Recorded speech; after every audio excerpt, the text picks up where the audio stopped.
Long ago, in a quiet mountain village called Roccaporena, there lived a woman touched by heaven yet tested by the world. Fate bound her to a marriage she did not choose, betrayal and sorrow shadowed her days, yet her heart never stopped forgiving. She became the mother of 2 sons. And when she saw anger growing in their hearts, she lifted her eyes to heaven and wept, "Lord, save their souls, even if it means drawing them back to you." One night, angels carried her into a convent whose doors were tightly shut. When the sisters found her kneeling inside at dawn, they trembled and whispered, "How could she have entered?" Years later, while she prayed before the crucified Christ, a single thorn fell from his crown and pierced her forehead. She bore that holy wound until her final breath, a seal of love between her heart and his suffering. Now, more than 6 centuries later, her body still lies whole and serene, breathing the fragrance of roses. This is the story of Saint Rita of Cascia, the saint of the impossible. From the first moment of her birth, heaven seemed near. Villagers told of white bees hovering over her cradle, not stinging, only circling, as though blessing the child chosen for grace. Her parents, Antonio and Amata Lotti, knelt beside the newborn and gave thanks to God. They were known across the valley as peacemakers, humble souls who mended quarrels and restored broken friendships. Rita grew beneath their gentle example. She carried bread to the hungry and spoke softly to the troubled. Even as a child, her spirit leaned toward heaven, obedient, tender, and full of love. Rita's heart yearned for a quiet life behind convent walls, a life of silence, prayer, and closeness to her Lord. But her parents, now old and weary, wished to see her settled before they passed from this world. In obedience and love, she accepted their will. They chose for her a husband, Paolo Mancini, a soldier known throughout the region for his pride and fiery temper. On the morning of her wedding, the sky darkened. Clouds gathered over Roccaporena, and thunder rolled through the valley. She walked down the narrow church aisle in silence, her veil trembling in the storm's breath. Obedience, she would learn, was her first cross. In her new home, harsh words filled the air, and anger became her daily companion. Yet Rita never answered cruelty with cruelty. When Paolo's rage burned, she knelt before the crucifix and prayed softly, "Lord, speak to his heart, for mine is too weak to change him." Days turned into years. And slowly, like sunlight melting snow, her patience began to soften his heart. Her quiet endurance disarmed his pride. One evening, as the sun sank behind the mountains, Paolo sat beside her, his voice trembling, "Rita, forgive me." Tears filled her eyes. She smiled, not as a victor but as one who had won peace through love alone. In that moment, their home, once filled with storms, became a place of calm. 2 sons were born in the years that followed, their laughter echoing through the house. The shadows of anger seemed to fade at last. But peace in Cascia was fragile. Old rivalry smoldered in secret corners, and vengeance waited in silence. Rita could feel it, the stillness before another storm. Evening descended upon Cascia.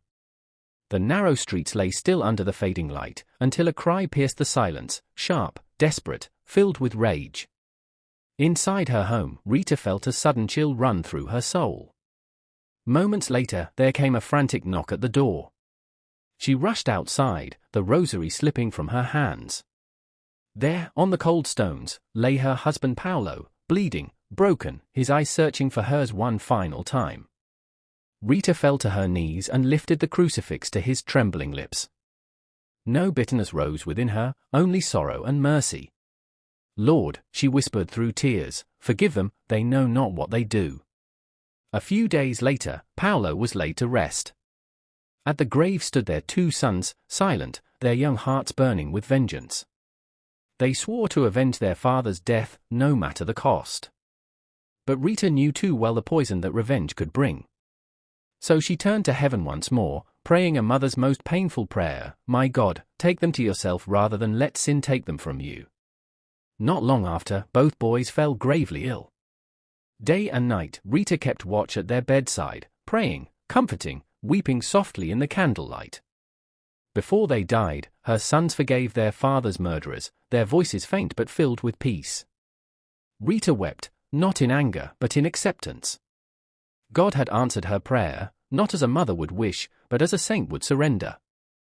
Her home grew silent, yet within that silence, heaven whispered of mercy.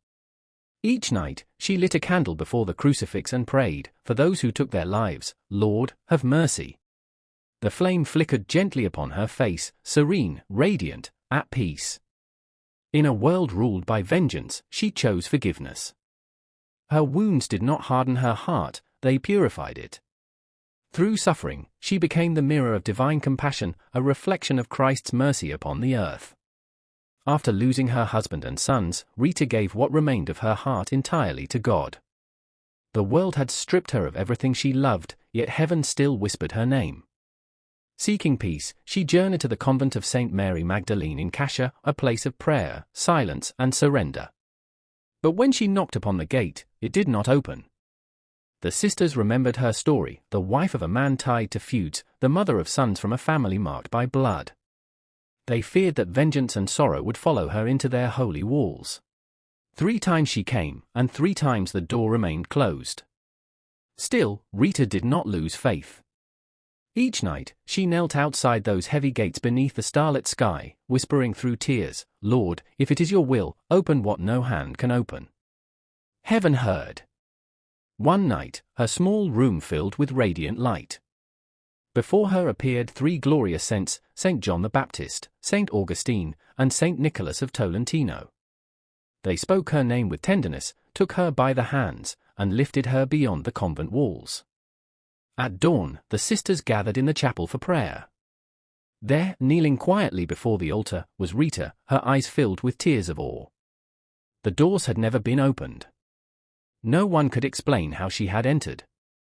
The abbess fell to her knees and whispered, "This is the work of God." From that moment, Rita was no longer an outsider. She was welcomed, not for her past, but for her faith, for no lock can bar a soul chosen by heaven. Inside the convent, Rita sought no title, no comfort, no praise. Her only desire was to love and to serve. While others rested, she embraced hardship. Every wound she tended, every tear she wiped away, became a silent prayer to her crucified Lord. Her gentleness turned anger into calm, her patience mended hearts. She saw the face of Christ in everyone, in her sisters, in the sick, in every stranger who came to the gate. When despair entered the room, her quiet smile rekindled peace.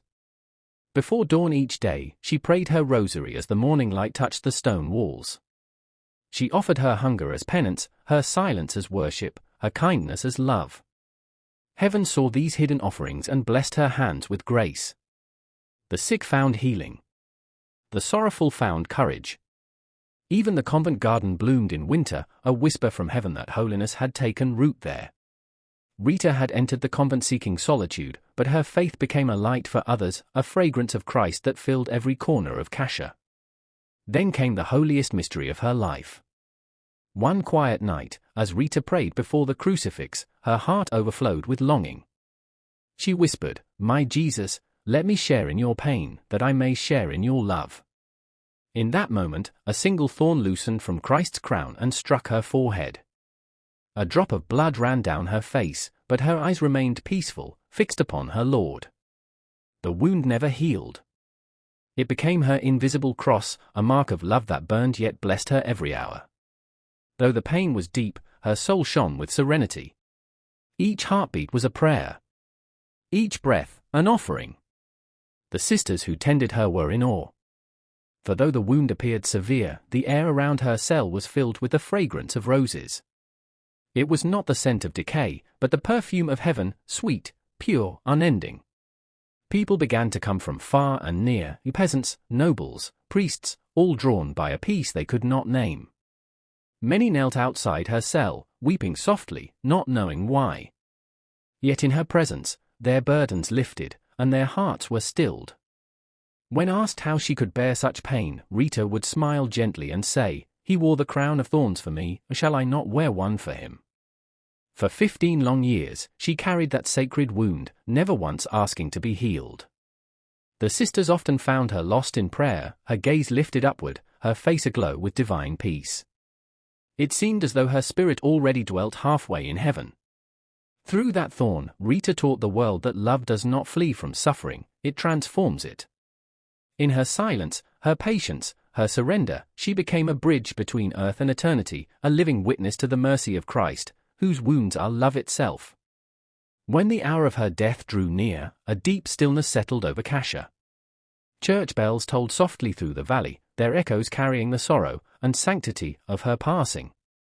From villages and mountain paths, people began to gather, rich and poor, strangers and neighbors, all drawn by a light they could not explain. Her body was laid in the chapel, clothed in her simple habit.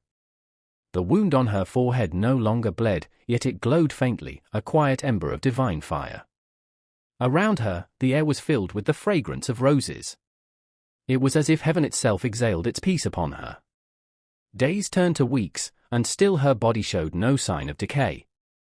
The sisters who kept vigil wept in silence, for what they saw was beyond understanding. They had known holiness before, but never such serenity. It was the calm of a soul utterly united to God. Years passed. Then decades. Then centuries. Yet the miracle endured. More than 600 years have gone by, and still her body rests whole and radiant in Cascia, untouched by corruption, untouched by time. Pilgrims come from every corner of the world to kneel before her glass coffin. Some cry, others smile through tears, but all feel the same mysterious peace. Scholars and scientists have studied her remains, none have found an answer. Her peace remains, her fragrance endures. For the woman who forgave when hatred surrounded her, who loved when all hope was gone, was never conquered by death. Her body may rest in stillness, but her spirit still walks among the impossible, comforting the suffering, strengthening the broken, reminding every heart that no wound is beyond God's mercy. She remains the saint who intercedes when all doors seem closed, the saint who listens when hope fades, the saint of the impossible, Saint Rita of Cascia. Even now, when her name is whispered in faith, something unseen stirs. A rose blooms somewhere in heaven, invisible to the eye, but felt in the heart. Centuries have passed, yet her story still breathes. In every generation, someone discovers her anew, not merely in history books, but in living miracles. A mother praying for her lost child. A husband keeping vigil beside a hospital bed. A woman kneeling through tears, whispering, "Saint Rita, help me." And somehow, quietly, help comes. No thunder rolls, no voice speaks from the clouds, only a gentle grace that changes everything. Doors open. Hearts soften. Wounds begin to heal.